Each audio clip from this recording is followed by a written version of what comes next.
C'était le week-end qu'on attendait le plus avec ces nouvelles voitures en 2026 et autant vous dire qu'il s'est passé beaucoup de choses ce week-end à Monaco.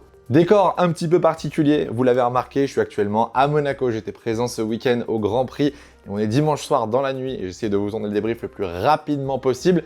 Mais on va revenir sur ce qui s'est passé ce week-end, que ce soit en course, en qualification, entre les accidents, les casses moteurs et les résultats surprenants. On a beaucoup de choses à voir ensemble. Installez-vous confortablement, n'oubliez pas de vous abonner et d'activer la cloche si ce n'est pas encore fait, on est bientôt aux 340 000 abonnés. Lâchez un boost, je sais que vous êtes sur téléphone, ça nous aide énormément. Et sans plus tarder, il est temps ensemble de faire le débrief du Grand Prix de Monaco 2026.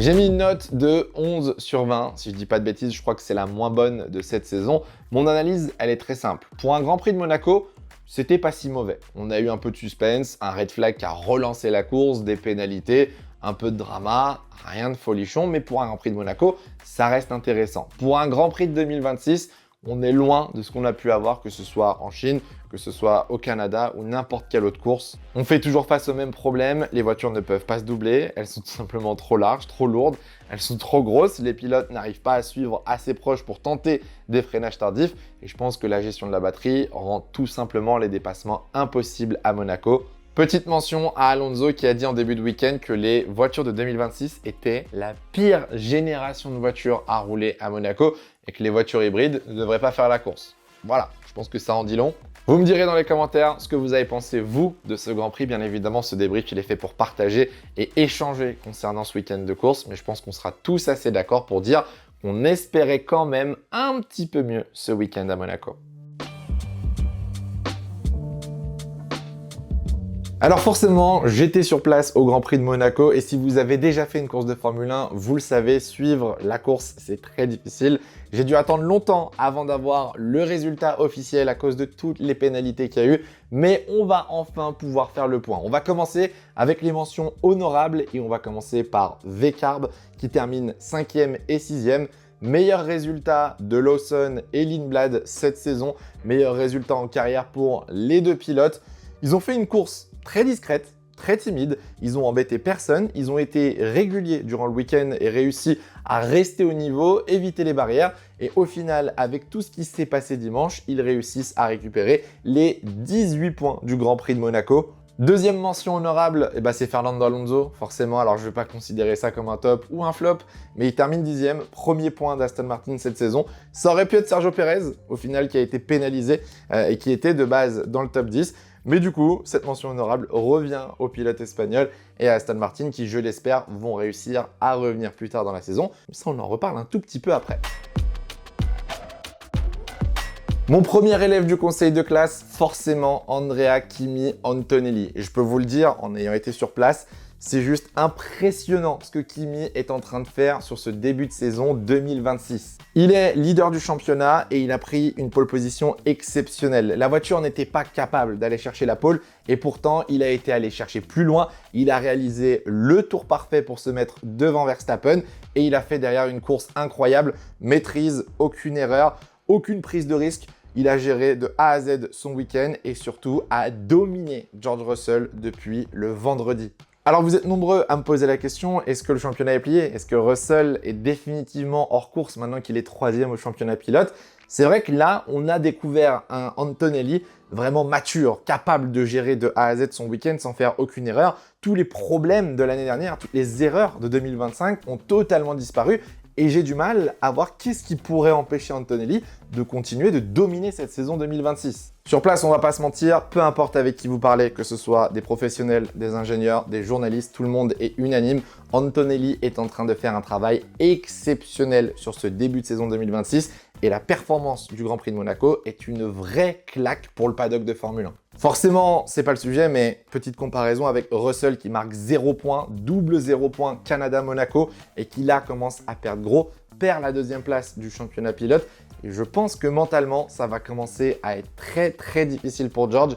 Il va vite falloir redresser la barre en Espagne et ne plus faire d'erreurs pour la suite de la tournée européenne. Sinon, je pense que le championnat, même si c'est que le 6e round, s'annonce déjà très compliqué pour lui. Vous allez me tomber dessus dans les commentaires. Andrea Kimi Antonelli, je le pensais il y a 2 ans, c'était peut-être trop tôt pour arriver en Formule 1. Aujourd'hui, je n'ai absolument plus rien à dire. J'adore le voir performer, honnêtement. Il me régale, tout simplement. Je prends un plaisir fou à voir ses performances et j'espère que cette dynamique va continuer sur la suite de cette saison 2026. Deuxième élève du conseil de classe, et là ça me crève le cœur, Pierre Gasly. Félicitations, on est juste obligé de féliciter Pierre qui là aussi a tout simplement surpassé les performances de sa voiture et qui a passé la ligne d'arrivée en 3e position avant d'être déclassé en 7e position. Alors si vous suivez Pierre sur les réseaux sociaux, vous l'avez sûrement vu, il est tout simplement dévasté, c'est ce qu'il a dit, il n'avait pas les mots à l'arrivée pour décrire justement ce qui s'était passé. Il a réalisé là aussi un week-end exceptionnel. En qualification, il peut difficilement faire mieux. On est quand même à Monaco, il faut une voiture compétitive. Mais en course, la stratégie est bonne. Les défenses sur Norris et Russell sont bonnes. Il a une voiture moins rapide. Il sait se positionner pour empêcher les autres de passer. Derrière, ça profite des safety cars et des red flags pour se mettre dans une très bonne position. Les starts, que ce soit le début de la course ou le restart après le drapeau rouge, ont été excellents avec de l'agressivité, mais maîtrisée, qui lui permettent de gagner des positions. Et au final, c'est des pénalités qui viennent totalement ruiner sa course. Malheureusement, donc 10 secondes de pénalité qui le font passer de la 3e à la 7e place. Il aurait totalement mérité ce podium et je suis heureux de revoir un Pierre Gasly performant qui prend du plaisir et qui nous montre de belles choses sur la piste. Même si c'est frustrant de voir Pierre rater un podium, je suis quand même heureux de le voir performer, de le voir être au top niveau. Ça faisait longtemps qu'on n'avait pas vu un Gasly comme ça et je reste assez confiant pour me dire que la suite de la saison va être très belle pour Pierre Gasly et qu'on aura sûrement de très belles surprises pour lui. Alors là, je sais pas trop comment me placer et vous me direz dans les commentaires ce que vous en pensez. C'est du côté de chez Red Bull. Et je vais dire encouragement, vous serez peut-être pas d'accord avec moi. Encouragement tout simplement parce qu'il y avait de la performance, il y avait du potentiel et quand on voit le premier podium de Isack Hadjar, forcément on est obligé d'être satisfait de ce qui se passe. Mais de l'autre côté, Max Verstappen n'a fait que quelques mètres avant de devoir abandonner le Grand Prix alors qu'il partait en 2e position. C'était pas un circuit fait pour la Red Bull. On était sur un circuit avec beaucoup de bosses où le moteur n'était pas forcément ultra important et sur le papier, la Red Bull n'était pas censée être aux avant-postes. Et pourtant, dès le vendredi, Verstappen était là dans le top 3. La FP3 a été plus difficile, mais en qualif, Max Verstappen nous fait un tour exceptionnel. Là aussi, il faut souligner le talent du pilote qui fait la différence. Hadjar n'est pas très loin, donc sur la grille, les positions sont bonnes, le potentiel est là, on peut espérer voir un bon résultat, voire même une victoire de Max Verstappen en partant de la première ligne.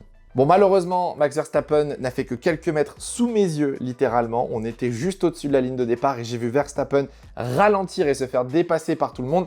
Abandon pour Max Verstappen qui n'a pas caché sa frustration et c'est logique. Et d'un autre côté, même si Isack Hadjar fait un podium, et je suis extrêmement heureux pour lui parce qu'il le mérite et fait un début de saison incroyable, il y a eu quand même beaucoup de problèmes. On ne peut pas cacher les problèmes de fiabilité, de manque de puissance, les problèmes de réglage, la voiture était inconduisible, c'était les mots d'Hadjar. Et pourtant, il a quand même réussi à garder son sang-froid, il a réussi à garder la tête sur les épaules pour faire de son mieux et assurer le premier podium d'un Français chez Red Bull, il faut le rappeler. Ce podium, il a été difficile à célébrer parce que pendant pas mal de temps, il y a eu une petite enquête autour d'Isack Hadjar de savoir si oui ou non il y avait une pénalité. Donc il était sur le podium, mais peut-être qu'on allait lui enlever le trophée. Au final, non. Isack Hadjar a bel et bien fini 3e du Grand Prix de Monaco. Très content pour Isack, assez déçu pour Verstappen parce que je pense qu'on aurait pu avoir un très beau duel avec Antonelli. Au global, je trouve que Red Bull s'en sort plutôt bien avec ce Grand Prix de Monaco et on a eu les résultats de la duo et on sait officiellement que le moteur Red Bull Ford est le moteur le plus performant sur la partie thermique, mais ça, on en reparlera dans une prochaine vidéo dans les prochains jours, donc pensez bien à vous abonner et à activer la cloche. Bon, on va passer à la partie un petit peu moins fun de ce Grand Prix et de ce conseil de classe, on va parler de la FIA. Et je vais mettre un avertissement parce que je pense que l'heure de colle ne serait pas méritée au vu de ce qui s'est passé ce week-end.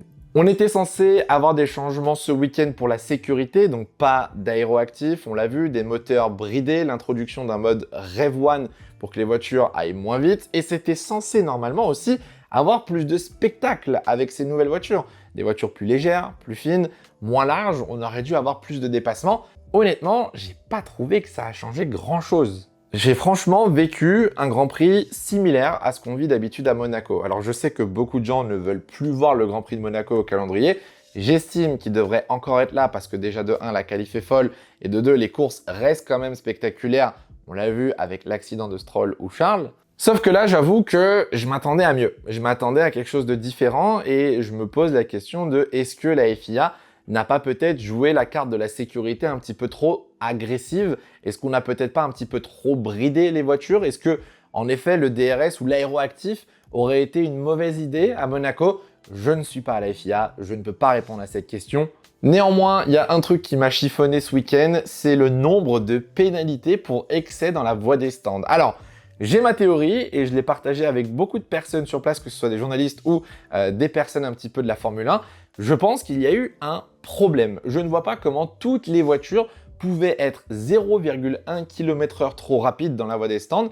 Je pense qu'un capteur était soit défectueux, soit mal placé. On s'est quand même retrouvé avec 6 pilotes pénalisés pour 0,1 km/h dans la voie des stands. Et ça, je trouve ça bizarre. Au final, ça a rajouté un peu de suspense, ça a foutu un petit peu le bazar dans ce Grand Prix, mais je trouve ça quand même assez chelou et la FIA, pour l'instant, au moment où je tourne cette vidéo, n'a pas communiqué là-dessus, donc je pense qu'on n'aura pas plus d'informations.